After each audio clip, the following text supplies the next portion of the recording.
এই রেনকোটটা রবিবারে এনেছে, বেশ ভালোই হয়েছে। কিন্তু বেরিয়ে গেল তোমাদের দাদা ভাই। এবার এই যে ছেলে রেডি হয়ে গেল। ঘড়ির কাঁটায় বাজে এখন 9:45। শুভ সকাল বন্ধুরা, তোমরা সবাই কেমন আছো? আশা করছি যে যেখান থেকে আমার ব্লগটা দেখছো সকলে ভীষণ ভালো আছো। আমরাও খুব ভালো আছি। তোমরা যারা আমার ভিডিও দেখছো প্লিজ একটু লাইক আর সাবস্ক্রাইব করে আমার পাশে থেকো। তো চলো ভিডিওটা দেখতে থাকো। এদিকে আমি দেখতে পাচ্ছ সকালে তো খাওয়া দাওয়া সব হয়ে গেছে।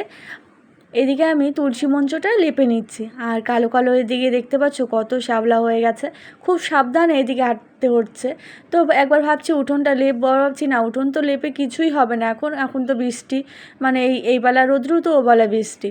আর এখন জানো তো সকালের দিকে আর সন্ধ্যার থেকে না সরি, ওই রাত্রি 10:30 11টার পর থেকে বৃষ্টি হচ্ছে। কাল যদি রৌদ্র ওঠে আমার অনেক কিছু ধোয়ার আছে, পাপোশগুলো ধুতে হবে, মশারিটা ধুতে হবে। তো চলো, আমি তো মনে মনে ভাবছিলাম যে কালকে যদি রৌদ্র ওঠে এগুলো সব সকাল সকালই আমি সব ভিজিয়ে ধুয়ে দেবো। এদিকে আমি আগে কাচাকাচিটা করে নিলাম, বাসন আছে কটা, যেহেতু আজকে কাচাকাচিটা কম আছে সেই কারণে এগুলো ধুয়ে নিলাম। আজকে ভাবলাম এগুলো ধুয়ে তারপর যদি আমি বাসন মাজতে বসি তাহলে বেশ ভালোই হবে, কারণ মাম্মাম সোনা এই সময়টাও ঘুমিয়েছে। তো মাম্মাম সোনা যদি দেখে আমি জামা কাপড় ধুচ্ছি বাস হয়ে গেল, তাহলে ও এসে এখানে জল ঘাটা শুরু করে দিবে। তো সেই কারণে বাসনগুলো একটু সাইডে রেখে আগে আমি সমস্ত জামাকাপড়গুলো মেলে ধুয়ে দিলাম। তারপর বাসনগুলো মেজে ঘরটা মুছে নিলাম। এবার যাব আমি সানে। আর এই যে সানে চলে আসলাম। তো চলো তোমরা ব্লগটা দেখতে থাকো আর আমি আমার কাজগুলো করে নিই। সানের পর কথা হচ্ছে।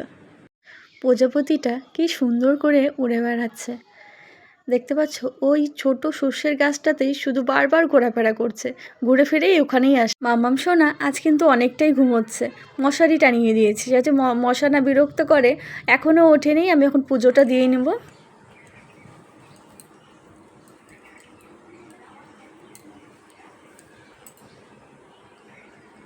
স্নান কমপ্লিট হয়ে গেল, এবার পুজোটা দিতে হবে। মাম্মাম সোনা জানো তো ঘুমোচ্ছে। তো চলো এখন পুজোটা দিয়ে নিই, তোমরা আমার ব্লগটা দেখতে থাকো। ঠাকুরের জায়গাটা মুছে নিয়েছি, এই যে ফুলের ঝুড়ি নিয়ে। এবার চলো ফুলগুলো উঠিয়ে নিয়ে আসি। কিনারের সাইডে যা ফুল ছিল সকলে নিয়ে গেছে, এবার আমার জন্য সব ওই কোনায় ফুলগুলো আছে। তো কী করবো, এখন আমাকে কোনার ফুলগুলোই নিতে হবে। আর পুজো দিয়ে লঙ্কাও কিছু ছিঁড়ে রাখতে হবে। তোমাদের দাদাভাইকে কালকে লঙ্কা আনতে মানা করেছিলাম। আর দেখো গাছগুলোতে প্রচুর পরিমাণে কিন্তু লঙ্কা হয়েছে, তবে এই লঙ্কাগুলো একটু ঝাল কম আছে। তো চলো তাও চলে যাবে।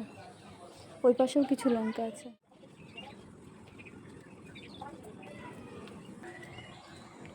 আকাশের দিকে তাকাতেই চোখটা যেন থমকে গেল, মনে হচ্ছে আকাশের দিকেই যেন শুধু তাকিয়ে থাকে। এদিকে অনেক সময় জানো তো একটু ভিডিও করলাম, বেশ সুন্দর লাগছিল। এতগুলো গোলাপ ফুটেছে, বেশ ভালো লাগে। এখানে এসে না দাঁড়ালে একটু ভালোই লাগে না। সমস্ত কিছু রেডি করে পুজোয় বসে পড়লাম। দেরি না করে এখন পুজোটা দিয়ে নিই। ঘরের পুজো তো কমপ্লিট হয়ে গেছে, বিন্দাজি মাকে এবার স্নানটা করে নিচ্ছি। আর এই সময়টাও কিন্তু মাম্মাম সোনা ঘুমোচ্ছিল, সে কারণে আমি আস্তে ধীরে পুজোটা দিতে পারলাম। দেখো এই সময় এখন এই যে রোদটা দিয়েছে, সকালেও কিন্তু এত রোদ্র ছিল না। তুমি ডালটা ভেঙে ফেললা।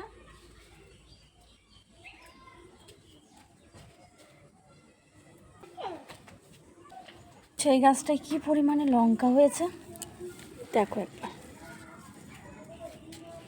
প্রচুর লঙ্কা হয়েছে।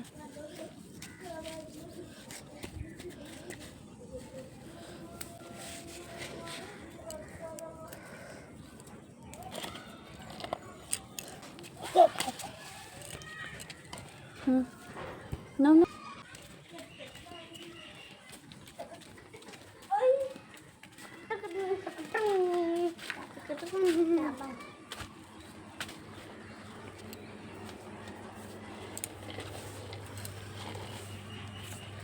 দেখো আমাদের গাছ থেকে কত লঙ্কা আমরা ছিঁড়ে নিলাম। এই কারণে বলেছিলাম তোমাদের দাদাভাইকে লঙ্কা আনতে হবে না। আরও আছে জানো তো, তবে ওগুলো থাক, এগুলোকে খেয়ে নিই, তারপরে ওগুলো উঠানো যাবে। যেই কাজটা করতে আমরা বড়রাই 1 থেকে 2 বার ভাবি যে থাক করব না, ঝাল লাগবে। আমার মেয়ে আমার সঙ্গে সঙ্গে লঙ্কা উঠালো। আমি অনেকবার মানা করছিলাম। মা মেয়ে দুজনে ভালো করে সাবান দিয়ে হাতটা ধুয়ে মেয়ে ওদিকে খেলছে, আর এদিকে আমি জামাকাপড়গুলো সমস্ত উঠিয়ে নিচ্ছি। এখন বিকেল হয়ে গেছে, সমস্ত জামাকাপড় উঠিয়ে নিয়েছি। আর ওই যে 3 জন খেলছে, আর দেখো আমি সব জামাকাপড়ই ভাঁজ করে নিয়েছি। কিন্তু সন্ধ্যাটাও দেখিয়ে নিয়েছি। সন্ধ্যাটা দিয়ে ছেলেকে পড়তে দিয়ে এসে তারপরে আমি এই কাজগুলো শুরু করেছি।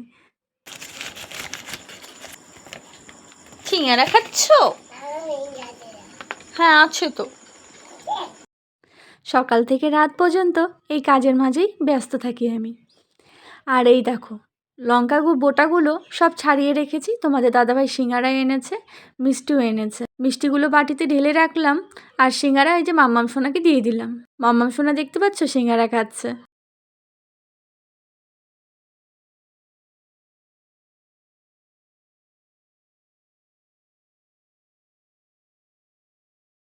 সাদা তেলের প্যাকেট আনতে বলেছিলাম, সর্ষের তেলের প্যাকেট নিয়ে এসেছে। ভাবছিলাম আজ রাতে লুচি খাবো, তো যেহেতু সাদা তেল নিয়ে আসেনি, সর্ষের তেল নিয়ে এসেছে, তো সেই কারণে ভাবছি পরোটা বানাবো, আজকাল লুচি বানাবো না।